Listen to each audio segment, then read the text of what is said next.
ইরানের সামরিক স্থাপনায় এবারের ভয়াবহ হামলা ও শীর্ষ সামরিক কর্মকর্তাদের হত্যাকাণ্ড কোনো আকস্মিক ঘটনা নয়, বরং বহু বছর ধরে গোপনে গড়ে তোলা একটি নিখুঁত গোয়েন্দা অভিযানের ফলাফল।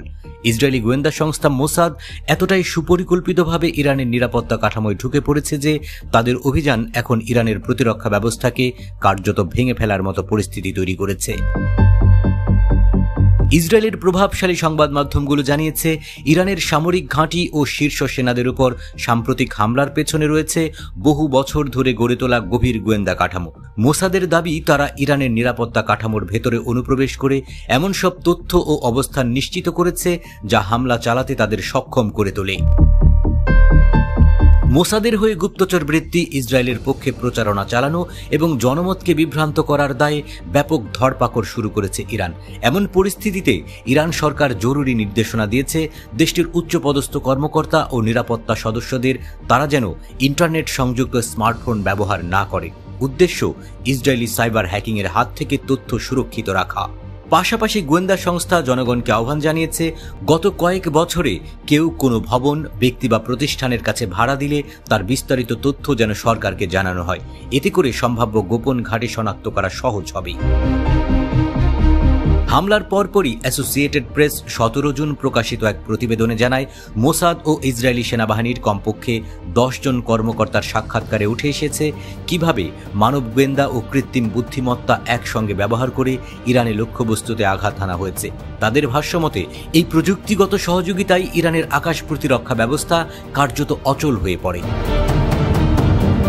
বিভিন্ন প্রতিরক্ষা বিশ্লেষকের মতে, ইরানের ভেতরে এখন অন্তত 30 থেকে 40টি সক্রিয় মোসাদ সম্পর্কিত সেল কাজ করছে। তাদের অনেকেই সরাসরি ইসরায়েলি এজেন্ট নয়, বরং স্থানীয় সহযোগী, যারা কেউ অস্ত্র পাচার করছে, কেউ হামলা চালাচ্ছে, আবার কেউ শুধু তথ্য জোগাড় করে দিচ্ছে। একাধিক প্রতিবেদনে বলা হয়েছে, যুক্তরাষ্ট্রে তৈরি একটি এআই মডেল এসব তথ্য বিশ্লেষণ করে লক্ষ্য নির্ধারণে মোসাদকে সাহায্য করে। সব তথ্য ইঙ্গিত দিচ্ছে এই গুপ্তচর অভিযান এখনও অব্যাহত।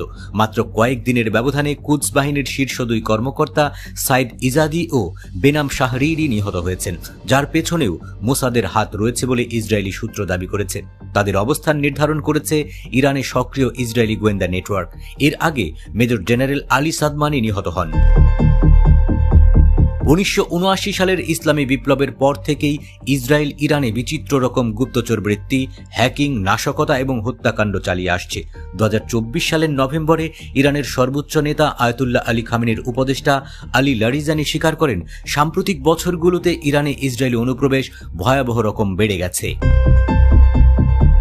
ইসরায়েলি সামরিক বিশ্লেষক মিরি আইসিন বলেন, মানুষ বোঝেই না আমাদের দুঃসাহস কতটা।